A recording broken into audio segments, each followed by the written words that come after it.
In the midst of social distancing and business lockdowns, a freelance writer and a graphic artist bought a bus, converted it into a tiny home on wheels, and moved out of our 4-bedroom house. 1 year later, we downsized to a Chevy Express. Now we travel between Texas and Pennsylvania from April through November while exploring small towns with rich histories. In the winter, we hunker down in Texas in our schoolie and dream of our next big trip. We're Alan and Teresa. And we're rolling with our nomies. All right, so we're here in Gruene, Texas. I'm standing on the Gruene Historic Bridge, and I'll tell you a little bit about that here in a little bit, but you can see the Guadalupe coming on there, water flowing here in our direction, and it goes under the bridge here and heads that way. It's a beautiful town. It's a tourist trap. I'll tell you right now. It's a tourist town now. We have not been in any of the shops or anything like that, but we will. The number of people who are just walking the streets right now, I can tell you it's a tourist trap. Kind of thing you show up for, spend too much money, go home with too many souvenirs, wish you left your checkbook at home. But it's a beautiful town, and I'm looking forward to showing you the historic sites. And that's pretty much all we're going to do here today is look at those. We may go in some of the shops. May eat some Mexican food while we're here. But we won't videotape it. Texas. But we're not going to buy all the souvenirs and stuff. Anyways, Gruene, Texas. And I'm looking forward to telling you all about the history here. Town was established in 1872. And I got some really cool things, so let's check it out. All right, so we are here at the Gruene Historic Bridge.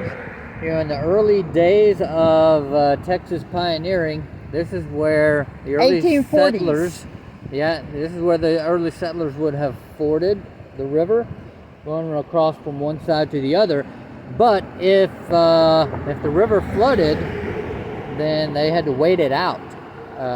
Sometimes as much as 3 days just to get across.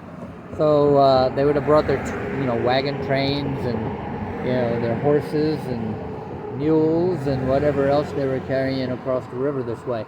Up to our right is the Gruene Water Tower. Now, this is the fording crossing. Now, we're going up a hill over here, which was not paved.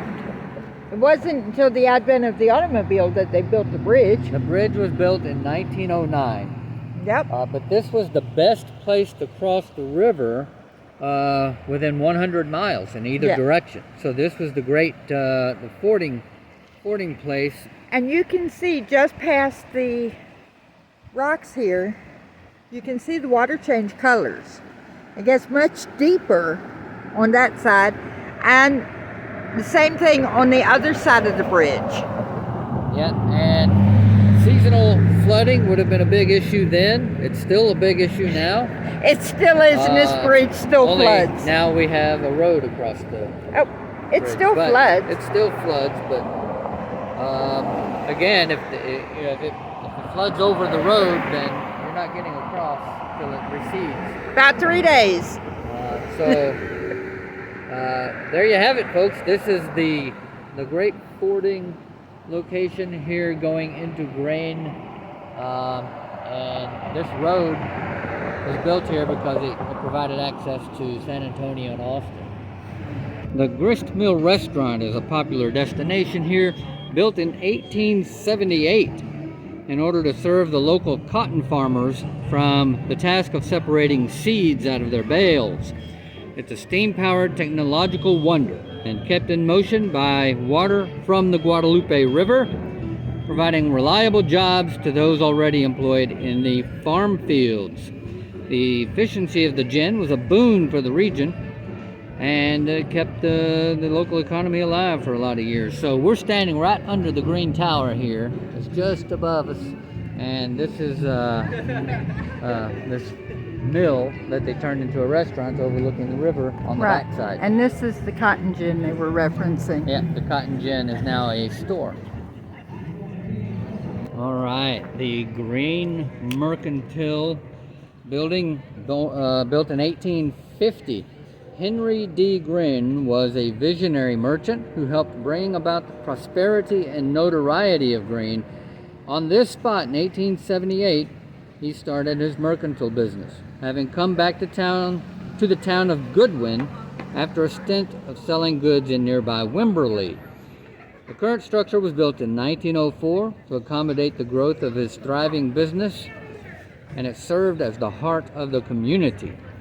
It features corbelled cornices and other touches that reflect influences of both classical revival and Richardsonian Romanesque architectural styles. Are you ready? Yeah. By 1914, automobiles were replacing horses on the dusty roads of Texas. In order to facilitate thirsty new contraptions, the Gruene brothers opened a garage on this spot. When the boll weevil plague killed the local cotton industry and left Gruene as a ghost town, this and many buildings lay dormant and rotting. In the 1970s, a San Antonio resident saw the potential in these old buildings and bought, restored, and reopened a number of them. The garage now houses Gruene Outfitters. Black Swan Antiques house building was built in 1896. It was a Southern style home and was a wedding gift for H.D.'s daughter Paula Gruene when she wed Fritz Hampy Jr. in December 1886. It was resultantly known as the Hampy House for decades, but now it's an antique store. And it's known as the Black Swan chimes at Hampy House. Yeah, I love those chimes there. Look at them. Yeah. Giant chimes. Yeah. They're beautiful, aren't they? We don't have a tree big enough. Nope. Okay, the Dancing Bear is built in 1897, a Victorian home, restored in 2008 by its current owners, but it was constructed as a wedding gift in 1897. H.D. Gruene bestowed the building and property to his daughter Ella on the advent of her marriage, and it went on to be known as the Ella Ogletree House. It now houses the boutique called Dancing Bear. Okay. So in 1923, H.D. Gruene built this little office, little home-looking thing, and used it as his office. And interestingly, the town was originally called Goodwin, and the name was changed to Gruene. What year was that? In 1870? Well, thereabout? he set up an establishment here in 1870s. In 1903. 1903, it became Gruene. Yeah. And then the boll weevil infestation destroyed the cotton crop In later 1925. in the 1920s, and that's when everyone vacated. It became a ghost town, and then it was revived at some point later. In the on. 1970s. It became more of a destination then. Okay. Okay, the Gruene General Store was built in 1897 and it served families working in H.D. Gruene's cotton fields, supplying food, clothing, and household goods, as well as farming implements and feed. Travelers aboard the Brown and Tartox stage line turned to the store as a rest stop for refreshments and supplies. When H.D. Gruene became postmaster in 1890, his mercantile also served as the post office and later as a bank and distillery. H.D.'s Green River brand whiskey sold for 10 cents a shot and was known as the whiskey without a headache. Yeah. Gruene Hall opened its doors in 1878 and has served the community continuously since then, earning the right to be named the oldest dance hall in Texas. It's 6,000 square feet and today stands just like it did in the 19th century when it served as a social and entertainment part of the city. And it still plays that role today. Iconic country music artists have cut their teeth here at Gruene Hall. Many of them have come back to be regular guests to entertain new generations of fans, from actual badger fights to carpetbaggers, pickers, grinners, and legends. The hall has played host to a lot of different stars. Gruene Mansion Inn, built in 1878. Beautiful East Lake Victorian buildings that make up the Gruene Mansion Inn served as the home and plantation of H.D. Gruene himself. The house and outbuildings have been restored to their former elegance and now offer unique accommodations to visitors. I really like that. Cornucopia? Yeah, that's beautiful.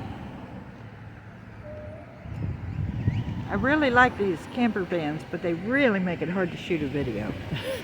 Here in Gruene, short but sweet. This town really is beautiful. There's a lot of history here, a lot of culture here, and we're really proud that we came here. So now we're going to go find us a place to have lunch, and we'll see you in the next video. Alright, if I don't do this right, then I'm going to be on the bad side of my wife. So y'all bear with me and pray for me. But while you're doing that, don't forget, share us with your friends, like us if you like us if you don't, subscribe to the channel, it helps us out. God bless.